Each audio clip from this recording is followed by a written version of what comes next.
Hello everyone, welcome to সঙ্গীর সাথে পাঠশালা। আজকে আমরা ডিএলএড পার্ট 1 সেশন 2024-26 ম্যাথামেটিক্স বা সিপিএস 3 নিয়ে আলোচনা করব। চ্যাপ্টার 6 শুরু করে গণিতের ধারণাকরণ, যার আমরা প্রথম পর্ব এর আগে আলোচনা করেছিলাম। আজকে আমরা দ্বিতীয় পর্ব নিয়ে আলোচনা করব। এখান থেকে আমরা গুরুত্বপূর্ণ 10টা প্রশ্ন ইতিমধ্যে করে ফেলেছি। আমাদের চ্যানেলে ডিএলএড পার্ট 1-এর তোমাদের যে 5টা সাবজেক্ট আছে, সেই subject wise chapter wise class আমাদের ইতিমধ্যে শুরু হয়ে গেছে এবং প্রত্যেকটি ক্লাস খুব গুরুত্বপূর্ণ এবং 10টি করে প্রশ্ন দিয়ে আমরা প্রত্যেকটি পর্বে আলোচনা করছি এবং অবশ্যই তোমরা সেই ক্লাসগুলি দেখে নেবে, কারণ তোমাদের হাতে কিন্তু সময় দ্রুত শেষ হয়ে আসছে। তোমাদের এই যে পার্ট 1 সেশনটি জুন মাসে শেষ হতে চলেছে। জুন মাসের পরে অন্তত 3 থেকে 4 মাস সময়ের মধ্যেই তোমাদের পার্ট 1-এর এক্সাম হয়ে যেতে পারে, কিন্তু তোমরা জুন মাসের পরে তোমাদের এই সেশনের জন্য পড়াশোনার সুযোগ খুব কম পাবে, কারণ এর পরবর্তী সেশনে তোমাদের পার্ট 2-এ অ্যাপ্রুভ করে দেওয়া হবে। তখন তোমাদের পার্ট 2-এর পঠন পাঠন চালু হয়ে যাবে ইনস্টিটিউটে। পর্ব 2 নিয়ে আলোচনা করব। আজকের ক্লাসে আমরা চ্যাপ্টার 6-এর পর্ব 2 আলোচনা করব। প্রথম প্রশ্ন রয়েছে, ব্রুনারের মতে শিখন কথার অর্থ কী এবং শিখনের 3টি স্তর কী কী? ব্রুনারের মতে শিখন কথাটির অর্থ হলো ধারণা আয়ত্ত করা বা কনসেপ্ট অ্যাটেনমেন্ট, যার পদ্ধতি হলো অনুসন্ধান মেটানোর জন্য ধারণা আবিষ্কার বা উদ্ভাবন। শিক্ষকের কাজ হলো ধারণা আয়ত্ত করার প্রয়োজনীয় তথ্য ও উপাদান সরবরাহ করা এবং আরও নতুন তথ্য সংগ্রহের শিক্ষার্থীদের উৎসাহিত করা। ব্রুনার তার পরীক্ষা দ্বারা শিখনের 3টি স্তরকে চিহ্নিত করেছেন। অর্থাৎ কি, ব্রুনারের কথা মতো ধারণা আয়ত্ত করা বা কোনো কিছু বিষয় সম্পর্কে বোঝা বা জানাটাই হচ্ছে শিখন। এর জন্য কি অনুসন্ধান, শিক্ষার্থীর মধ্যে অনুসন্ধান বা কৌতূহল আছে, সেই কৌতূহল মেটানোর জন্য শিক্ষার্থীকে আবিষ্কার এবং উদ্ভাবন করতে হবে, কোনো কিছু আবিষ্কার করতে হবে নিজে থেকে। এবং শিক্ষক কী করবে, সেই ধারণার জন্য, ধারণা আয়ত্ত করার জন্য বা অনুসন্ধান করার জন্য প্রয়োজনীয় তথ্য আর উপাদান সরবরাহ করে দেবে এবং যা শিক্ষার্থীদের উৎসাহিত করবে তারা যেন এই তথ্য আর উপাদান কাজে লাগিয়ে নিজেদের জ্ঞান ও পূর্ব অভিজ্ঞতাকে সংমিশ্রণে নতুন কিছু শিখতে পারে। ব্রুনার তার পরীক্ষার দ্বারা শিখনের 3টি স্তরকে চিহ্নিত করেছেন। প্রথম স্তর হচ্ছে ইন্দ্রিয়ের মাধ্যমে শেখার স্তর। চোখ দিয়ে বিভিন্ন বস্তু বা প্রাণীর চেহারা, আকৃতি এবং রং ইত্যাদি দেখে, বিভিন্ন পাখি, জীবজন্তু, বাজনা, শব্দ ইত্যাদি শুনে, হাত বা ত্বকের দ্বারা স্পর্শ করে, নাকের সাহায্যে বিভিন্ন বস্তুর গন্ধ এবং জিহ্বার সাহায্যে খাদ্যের স্বাদ গ্রহণ করে বিভিন্ন বস্তু বা প্রাণীর ধারণা করা হয়। দেখবে যখন শিশুরা ছোট থাকে তখন তাদেরকে ছবির বই দেখানো হয়, ছবির বই, তাতে যে পশু পাখির ছবিগুলো থাকে সেগুলো কিন্তু একদম সুন্দর রঙিন ছবি থাকে এবং এর থেকে শিক্ষার্থীরা পশু পাখির মধ্যে পার্থক্য করতে শেখে, কোন পশুটাকে দেখে চিনতে শেখে, বাঘ, সিংহ, হাতি, বিড়াল, কুকুর ইত্যাদিগুলো চিনতে শেখে। এবং যখন বিভিন্ন ফুল থাকে, গোলাপ ফুলের সুগন্ধ আছে, জবা ফুলের গন্ধ নেই, এইগুলো তাদের ধারণা কী হয়, যে তারা যখন সেই বিষয়গুলো যখন সত্যিকারের গোলাপ ফুল হাতে নেয়, সত্যিকারের গাঁদা ফুল, সত্যিকারের জবা ফুল হাতে নেয় এবং নাকের সাহায্যে তারা তার ঘ্রাণ নেয়, তখন তারা বুঝতে পারে যে কোন বিষয়টি কার সুগন্ধ আছে, কার সুগন্ধ নেই, এবং কোনো খাবার মিষ্টি কি তেতো কি টক সেটাও সে জিভের সাহায্যে বুঝতে পারে। কোনো জিনিস মসৃণ না খসখসে, না নরম না শক্ত, সেটাও সে স্পর্শের মাধ্যমে বুঝতে পারে। সেই জন্য ইন্দ্রিয়ের মাধ্যমে শেখার স্তর। দ্বিতীয়টি হচ্ছে দ্বিতীয় স্তর বা সক্রিয়তা স্তর। কোনো কাজ করে তার ভিত্তিতে কিছু শেখা, যেমন ভারী ও হালকা, এই ধরনের চোখ দিয়ে দেখে বলা কঠিন। কোনো জিনিস হাতে তুললে ভারী বা হালকা সম্বন্ধে ধারণা তৈরি হতে পারে। তেমনই দূর বা নিকটের বিষয়টিও শুধুমাত্র চোখে দেখে শেখা যায় না, তাই হেঁটে দূরত্ব বোধ তৈরি করতে হয়।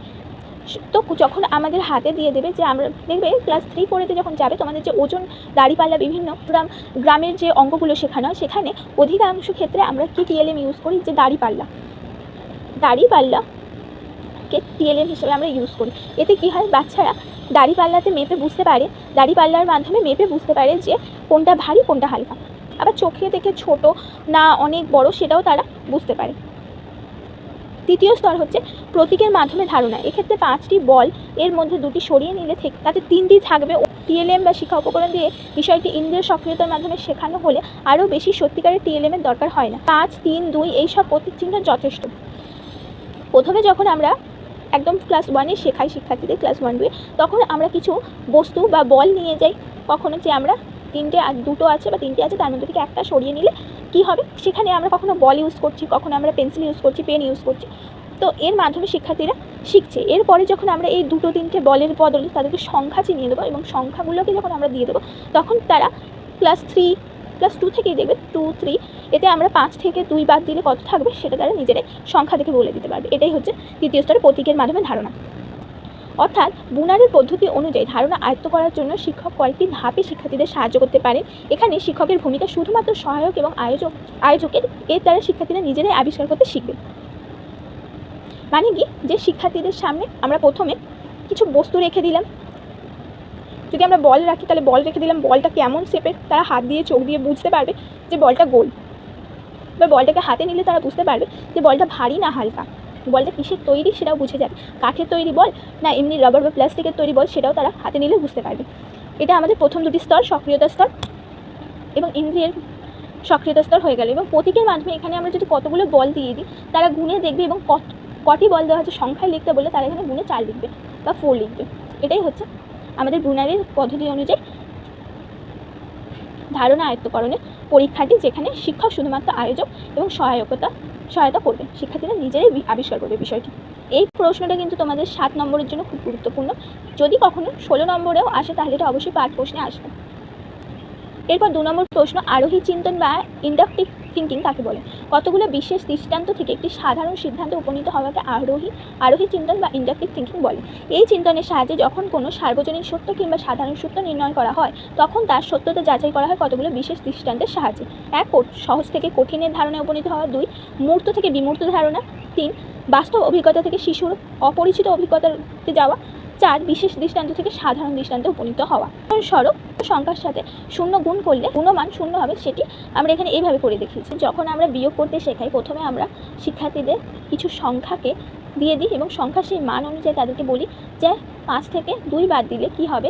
যদি আমরা বলে দিই 5 থেকে 2 বাদ দিলে কী হবে, ওরা এরকম 5টা লাইন কেটে 2টো কেটে দিয়ে এবং যে কটা থাকবে সে কটা উত্তর হিসাবে লিখে দেবে। এইটার থেকে আমরা সহজভাবে তাদেরকে শেখাচ্ছি। এইভাবে যখন তারা প্র্যাকটিস করে বুঝে যাবে, বা তাদেরকে আমরা 5টি পেন্সিল দিয়ে দিলাম, 7টি পেন্সিল দিয়ে দিলাম, বললাম যে এখান থেকে আমি 4টি পেন্সিল নিয়ে নিলে কত থাকবে, ওরা দেখবে যে 3টি থাকবে। এইভাবে তাদের বিয়োগের ধারণা মূর্ত অবস্থায় তারা শিখলো, বা বিষয়টি সহজ।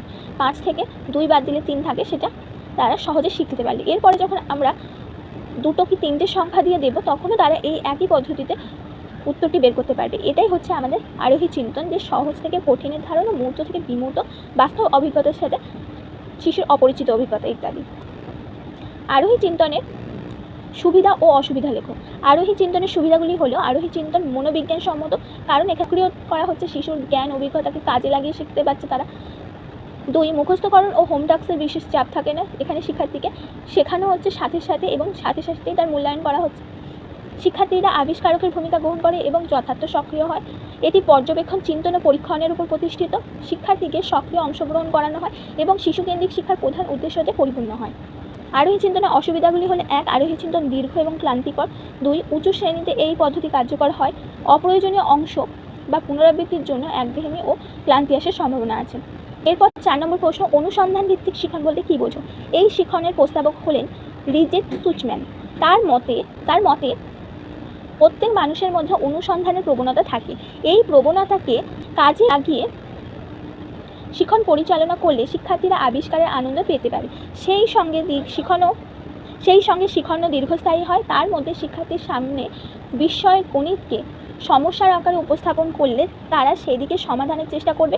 এইভাবে শিক্ষার্থীরা নতুন অভিজ্ঞতা অর্জন করবে এবং শিক্ষণ সম্পূর্ণ হবে, এবং এখানে শিক্ষার্থী নিজের প্রচেষ্টাতে শিক্ষণ সম্পন্ন করবে।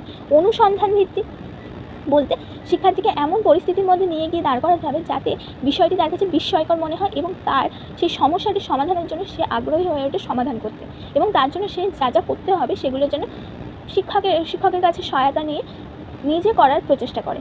এটাই হচ্ছে অনুসন্ধান ভিত্তিক বা অনুসন্ধানমূলক শিক্ষণ পদ্ধতির গুরুত্ব আলোচনা করো। 1 অনুসন্ধান পদ্ধতিতে শিক্ষার্থীর মনে অনুসন্ধান ও আগ্রহকে জাগ্রত করে। 2 শিক্ষার্থীরা বিভিন্ন তথ্য সংগ্রহ করে অভিজ্ঞতা অর্জন করতে পারে। শিক্ষার্থীরা পূর্ব ধারণা এবং জ্ঞানের সাহায্যে অনুসন্ধান করে। এর ফলে পূর্বের ধারণা বাস্তবে মূল্যায়ন হয় এবং নতুন জ্ঞান সংগ্রহ করে। 3 হচ্ছে শিক্ষার্থীরা কোনো বিষয় সম্বন্ধে নিজেরাই প্রশ্ন তৈরি করে এবং যুক্তিগত ব্যাখ্যা দানের মাধ্যমে উত্তর দেওয়ার চেষ্টা করে। এর ফলে নতুন প্রশ্নের সৃষ্টি হয় এবং উত্তর খোঁজার কাজও আরম্ভ হয়। সুতরাং অনুসন্ধান পদ্ধতির তথ্য প্রমাণ করতে, সঠিক প্রশ্ন করতে শেখায়। এর দ্বারা শিক্ষার্থীর তথ্যের এবং উত্তরের সামান্যকরণ করতে শেখে। মানে শিক্ষার্থীর মধ্যে আগ্রহ জাগ্রত হয়, সে অনুসন্ধান করতে শেখে, সে আবিষ্কার করার ইচ্ছা জাগে, সমস্যার সমাধান করার থিঙ্কিং এবিলিটিগুলি তার মধ্যে তৈরি হয়। তার বিভিন্ন অভিজ্ঞতাকে কাজে লাগানো, পূর্ব জ্ঞানকে কাজে লাগিয়ে নতুন জ্ঞান সংগ্রহ করতে পারে। সে অনেক তথ্য একত্রিত করে এর মধ্যে কোনটা ভুল এবং কোনটা ঠিক সে বিচার করতেও শেখে। এরপরে হচ্ছে কাঠামোগত শিখন বা স্ট্রাকচারাল লার্নিং কাকে বলে। জেমস ক্যান্ডুরা ছিলেন এই স্ট্রাকচারাল বা কাঠামোগত শিখন পদ্ধতির প্রতিষ্ঠাতা। কাঠামোগত শিখন বা স্ট্রাকচারাল লার্নিং পদ্ধতি হলো এমন একটি শিখন পদ্ধতি যা একটি সমস্যাকে ছোট ছোট ধাপে ভেঙে ফেলা হয়। গণিত শিখনে এটি ব্যবহৃত হয় শিক্ষার্থীদের নিকটবর্তী ক্ষেত্র বা তাদের উন্নয়ন জোন থেকে এক পর্যায়ে শুরু করতে পারে। আমরা যখন কোনো একটি বিষয় সম্পর্কে শিখি, প্রথমে যখন আমরা কোনো কিছু শিক্ষার্থীদের শেখানোর চেষ্টা করি, প্রথমে আমরা সেই জিনিসটি মূর্ত অবস্থায় তার সামনে উপস্থাপন করি।